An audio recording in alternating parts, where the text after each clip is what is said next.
మెంతులు, ఉల్లిపాయలు, మిరపకాయలు, జీలకర్ర, ఆవాలు, ఇంకా పల్లీల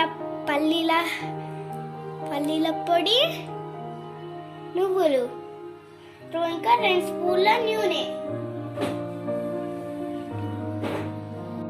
ఇప్పుడు మనము ప్యాన్ ఆన్ చేసుకొని పెట్టుకోవాలి. 2 స్పూన్ల నూనె పోసుకోవాలి ఫస్ట్. తర్వాత ఆవాలు వేసుకోవాలి.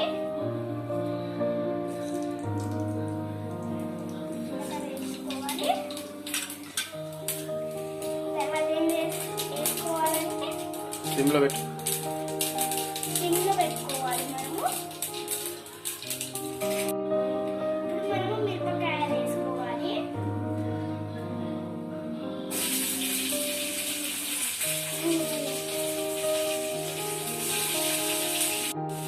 ఇప్పుడు మనము కట్ చేసుకుని ఉల్లిపాయలు వేసుకోవాలి. మనము పసుపు వేసుకొని అల్లం వెల్లిపాయ పేస్ట్ వేసుకోవాలి. పసుపు ఏమో 1 స్పూన్ వేసుకోవాలండి. పెద్ద స్పూన్ నా దగ్గర పెద్ద స్పూన్, అందుకే నేను 1 స్పూన్ వేసుకున్నాను. మనము పల్లీలు వేసుకోవాలి.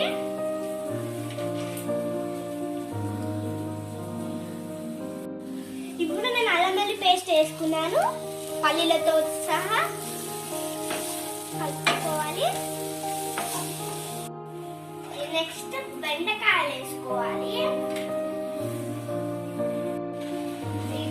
బెండకాయలు వేసుకొని ఇలా కలిపేసుకోవాలి. కొంచెం పుడుకొనియాలి. ఇప్పుడు పచ్చి వాసన పోయే వరకు ఫ్రై చేసుకున్నాను. చింతపండు పులుసు పోసుకోవాలి. అప్పుడు చింతపండు తీసుకొని ఇప్పుడు కొద్ది పోసుకుంటే కలుపుకోవాలి.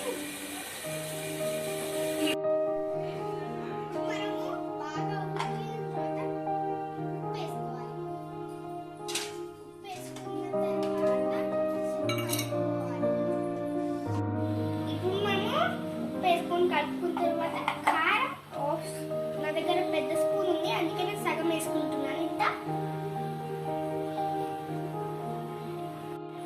ఇప్పుడు కారం వేసుకున్న తర్వాత ఇట్లా అవుతుంది, కలుపుకోవాలి.